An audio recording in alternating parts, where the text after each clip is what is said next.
The Legend of Heroes Trails through Daybreak II. Oh yes, the most conversational Trails game. Trails through Daybreak II is a continuation of the Calvard arc of the Trails series. It picks up a few months after the first game of the arc ended.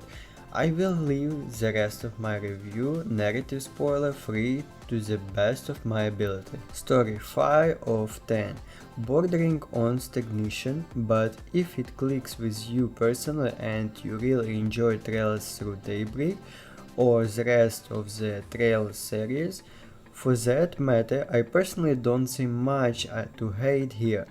You can look at the line print and how at the quality of writing, but ultimately the narrative of the Trails games isn't some through-provoking art prize. There is a social, commercially, and complex customization in there, but it's still at the end of the day a game made for fun. You can invest in the story as much as you want and you'll get out of it something in return. It's really up to the player as to if they consider these games a waste of their time, and if you have played the Trails games up to this point changes, you are already committed, so why we are talking about this anyways? The inclusion of the certain mechanic in this game has caused some further to be ruffled. A rare zero returned by death SQ time looping mechanic that some dislike. How do I word this well? I am personally agnostic to it.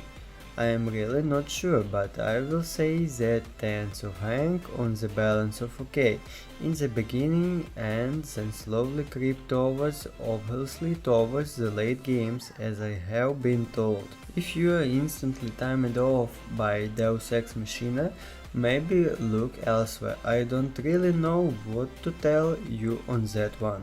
Gameplay mechanics 8 of 10. I actually love the mix of Rewire and Daybreak mechanics. The garden in my opinion was very cool concept-wise, but I really dislike how some of the level design was lacking in this area. A little more variety here would have been nice. Otherwise, the gameplay was just refreshing and enjoyable as it was a Daybreak. Difficulty 5 of 10. Trails games are pretty notorious for not being hard games.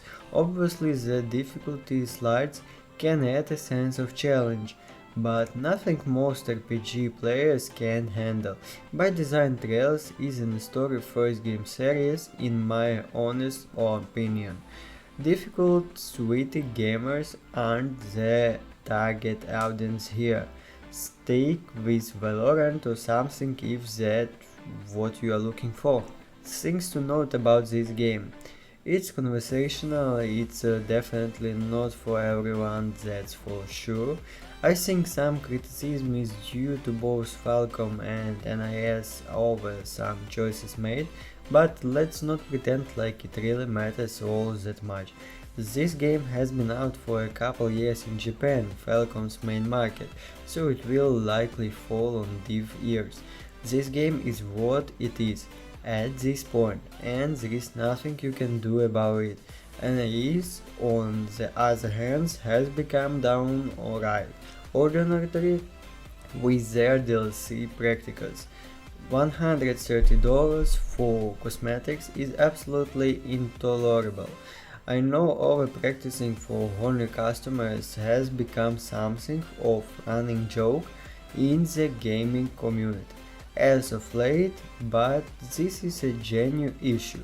Niche RPG or not, something like a single DLC with everything included for $40 would be okay. Scalping lonely gamers isn't the most ethical choices imaginable. Whether NIS or Falcom had the ultimate say, I don't know, but shame on you either way. At the end of the day, it's just a game. It's enjoyable, it has a highs and its lows.